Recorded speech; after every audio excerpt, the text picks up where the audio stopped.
Good day, ladies and gentlemen. Welcome to Drooks Malana Unboxing. Hope you're all keeping well in lockdown. Let's continue our conversation. I thought we'd talk today about who was South Africa's best heavyweight. Now, when we look at this conversation, there's a lot of factors to keep into account. We've had a couple of decent heavyweights over the years. Way back in the day, there were people like Don McCorkindale, Ben Ford. My granddad used to talk a lot about Johnny Rolfe. He's a guy that really grabbed the public's imagination after the Second World War. Eventually he got beaten by light heavyweight champion Freddie Mills, knocked him out in the late rounds, and then he got knocked out in the first round by British champion Bruce Woodcock, and that was the end for Johnny Rolfe. An unfortunate car accident ended his career. But that was before my time. You know, I can read about it in books and see small film snippets, but you got to really ask people like Ron Jackson about that. But in the modern era, we also had some pretty good heavyweights, and in the 80s, of course, it was Gerrie Coetzee. And then Gerrie managed to win the WBA World Heavyweight title, and then afterwards he had contemporaries with him as well, like Kali Knoetze and Mike Schutte, that were sort of world class or borderline world class.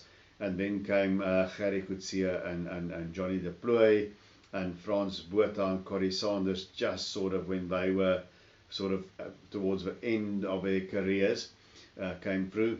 And then Corrie Sanders, of course, also won a world heavyweight title, the WBO version, scoring a massive upset over Vladimir Klitschko.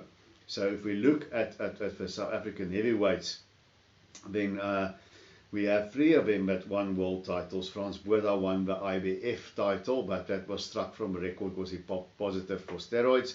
But he fought everybody. Now, if we in a previous video, I've mentioned Botha fought 7 world champions. It was Michael Moore, Mike Tyson, Shannon Briggs, Lennox Lewis, Vladimir Klitschko, Evander Holyfield, and Joseph Parker. Now, that's a lot of names that he fought, but he couldn't quite get over the hill. He competed very well against all of them, were ahead before being stopped against Evander Holyfield and Mike Tyson. It's just Lennox Lewis that was a step too much for him, and Klitschko as well. Parker was way at the end of his career. But he fought a lot of names and he competed, but another guy who fought just as many names, also 7 champions, I think, as Gerrie Coetzee, and I think he competed quite a bit better and he won the title. And then we have Corrie Sanders, who won a title as well. Now, Pierre Coetzee and Johnny du Plooy, they had a big rivalry going. They were sort of on the fringe contender, just maybe between number 9 and number 12 in the world on the independent ratings. And they all competed at world class, but they also never quite could get over the hump. And Coetzee, of course, beat du Plooy in that huge heavyweight fight. Gerrie Coetzee's contemporary, Kali Knoetze, they had a very close fight against each other. But in the end, Coetzee lost a world title eliminated against John Tate, who went on to fight Gerrie Coetzee. So the top 2 guys in South African heavyweight boxing, to me, quite clearly, are Corrie Sanders and Gerrie Coetzee. Now, if we look at them, you've got to remember there's a difference between being the best and a difference between being great. There's a guy, Stephen Breadman Edwards, that also, go Google him. He also has a YouTube channel, I believe, and he does a blog.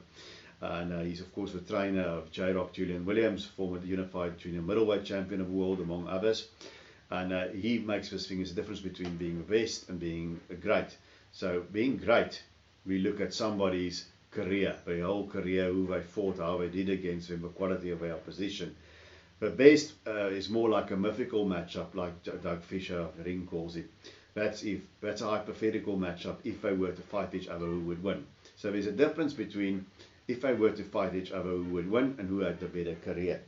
So I think if we look at the top 2, I think it's clearly Gerrie Coetzee and Corrie Sanders. Now, if you look at the biggest wins, Gerrie beat Michael Doakes in his third try at the title. You'll remember he got the shot by beating Leon Spinks, lost to Big John Tate on points. Then against Mike Weaver, he had him in big trouble in the 8th round, but Weaver was just too tough and had better stamina, and he stopped Gary in the later rounds. And in his third title shot, when he was fighting in the States, in Richfield in Ohio, he was much better. He was much sharper than I've ever seen him look, and he beat Michael Doakes, and it was a huge big deal here in South Africa. Everybody was in a celebratory mood for a long time afterwards, but it didn't last. He came back, and he was out of the ring for about a year, and he came back and he fought Greg Page. It was quite an exciting fight, and he got in his own licks, but eventually was knocked out in the 8th round. That was allowed to go overtime. A protest was lodged. He beat James Quick Tillis, and he got eliminated with Frank Bruno to get another shot at the title. But he wasn't in the best of shape. But credit to Bruno, he took him out in the first round, and that was that. Made a comeback, I think, much later in his 40s. I think in 2003, and then in 2007, beat a couple of journeymen before he lost to, believe it or not, a heavyweight version of Iran Barkley. But that was Gerrie Coetzee.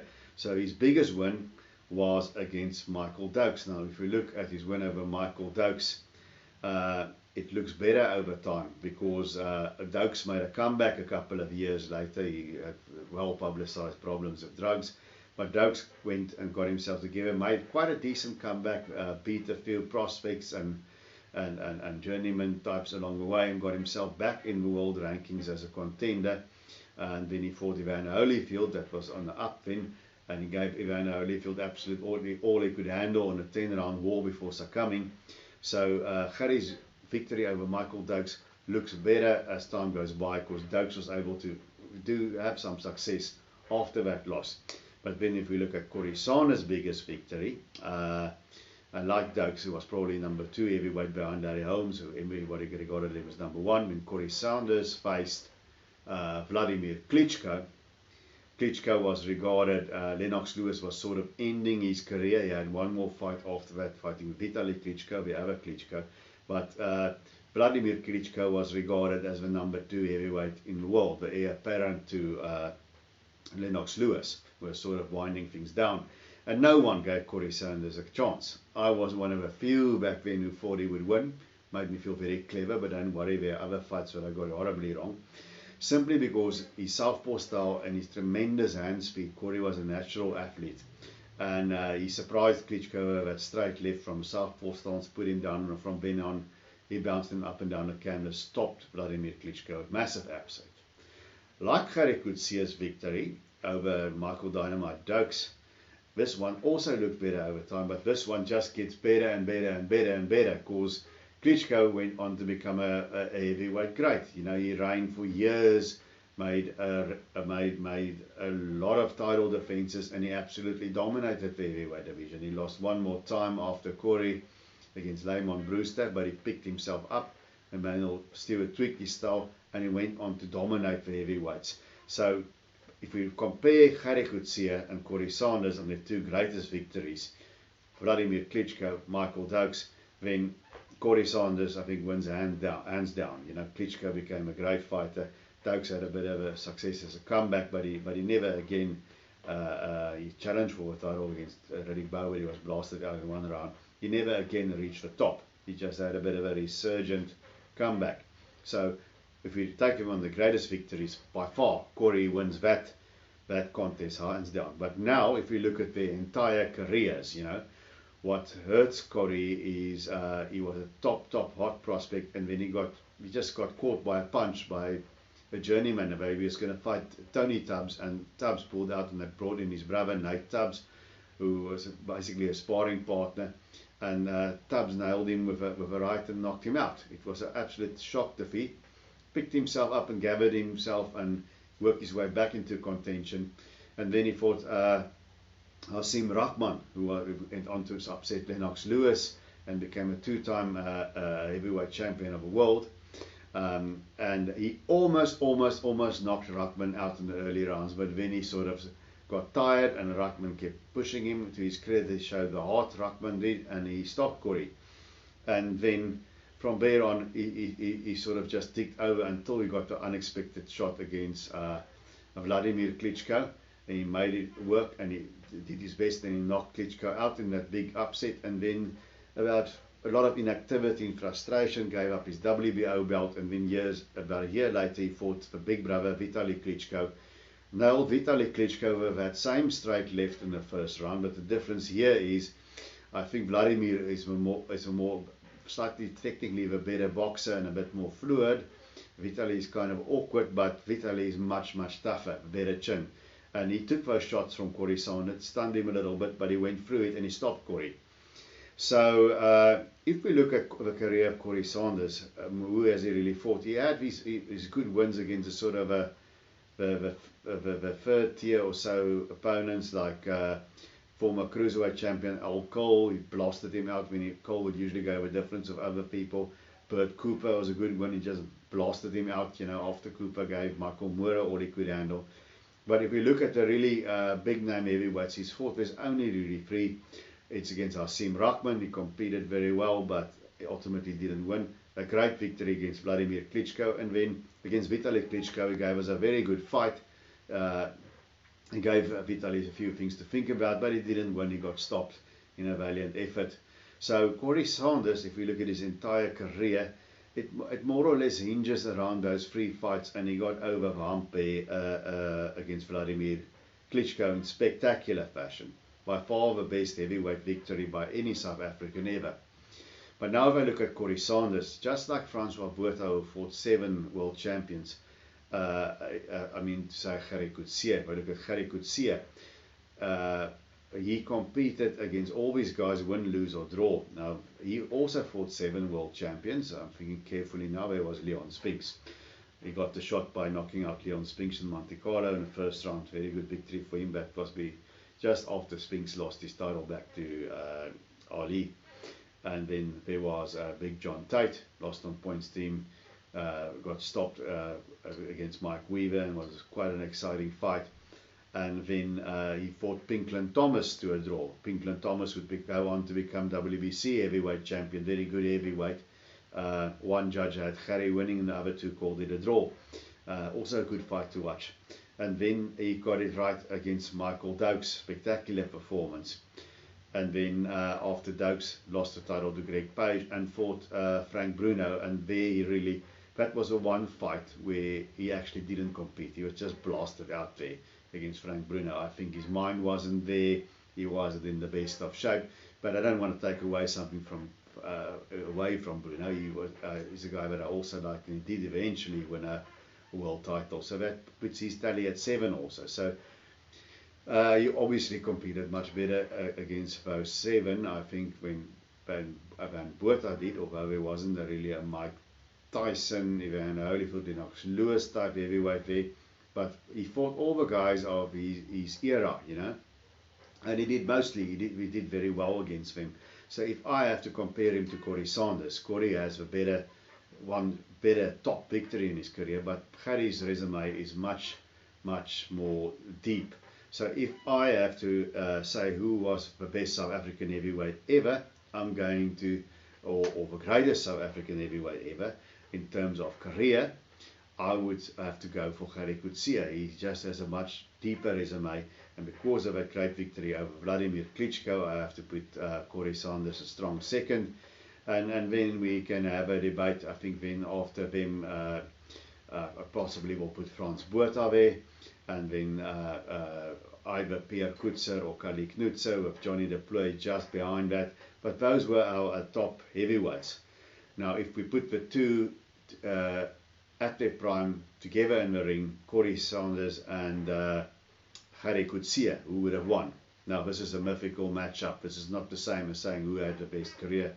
Obviously, I think Gerrie had a better career. But if we put them together in the ring, who would win between Corey Sanders and Gerrie Coetzee?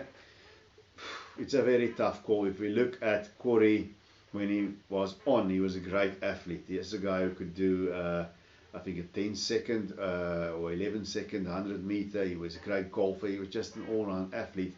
I think along with Muhammad Ali and Herbie Hyde, who was very undersized, but whatever, it's probably the fastest heavyweight I've seen. I don't think there were guys around in Gerrie's time who, Doakes was pretty fast, but he didn't have the movement on his feet as much. Doak was pretty quick, but I don't think Gerrie fought anybody with the quickness of Corey Sanders and with that feet. And also important point to remember, Michael Moore came much later and he was the first southpaw heavyweight champion of the world. And we had others since then, Chris Bird as well, and so on. But how would Gerrie have dealt with Corey's southpaw style and with that speed? And if you look at Gerrie Coetzee's style, he got better as time went by because he liked to sort of jab as a rangefinder, and he goes with a right. And he jumps in a straight line, he explodes and he rushes you, and you're going to have to sidestep him to get away from him. And then not much of an inside game from Gerrie Coetzee. If he hold you, or he'll use a sort of a ripping uppercut like that. Sometimes he'll do the jab and he'll hit you with a right to the body. But he wasn't big on left hooks. Not a lot of defensive variety, although later in his career when he beat Doakes or so, the left hook came into play a lot better. He was much better. He was really good against Doakes. So Gerrie used his hands he tended to keep them low, like Corey did. And I think for that reason, because Gerrie liked to carry his hands here, and he used his feet. He had good feet, good legs on him to get out of the way. I think Corey Sanders would have a great chance in the first half of a fight, maybe. But I don't know. Gerrie was just more to evaluate him on. So Corey might knock out Gerrie in the early part of a fight, but then again, who's really done that? Only Frank Bruno. And that was not the best version of Gerrie. So if it goes on and it becomes a war of attrition, then it's an open question, because neither one of these guys were so great in the later rounds. So it's a really 50-50 fight, and I think it would be a brutal fight. It would be a real crowd pleaser. But the very best version of Corey Sanders was just a better athlete, and I think his speed could have done the thing early, but I'm not at all too sure about that. So I will lean towards Corey Sanders' athleticism that could maybe surprise Gerrie Coetzee, but I'm not at all sure about it. Gerrie could survive that, and Corey also didn't always have the greatest chin, you know. If a guy like Nate Tubbs can put him out, Gerrie can clean his clock for sure. But then other times when he was focused, even when he was not in the greatest shape against Vitaly Klitschko, suddenly when he had a great chin. So both these fighters quite enigmatic, and it's very hard for me to say who would win between Gerrie Coetzee and Corey Sanders. I'll take a wild gamble on Sanders' athleticism, but you don't know, because I also like quality of opposition. And all in all, Gerrie never fought a heavyweight that became great like a Klitschko or a Holmes, but he had a lot more really good world-class heavyweights on his resume. So that's my take on it. I think South Africa's best heavyweight in terms of their careers that we've produced was Gerrie Coetzee with Corey a second. What would have happened had they fought each other? Who knows? Leave a comment on what you think. Share this the channel and give me a like or a upvote if you like. And until we see each other again, please stay safe and keep those gloves up.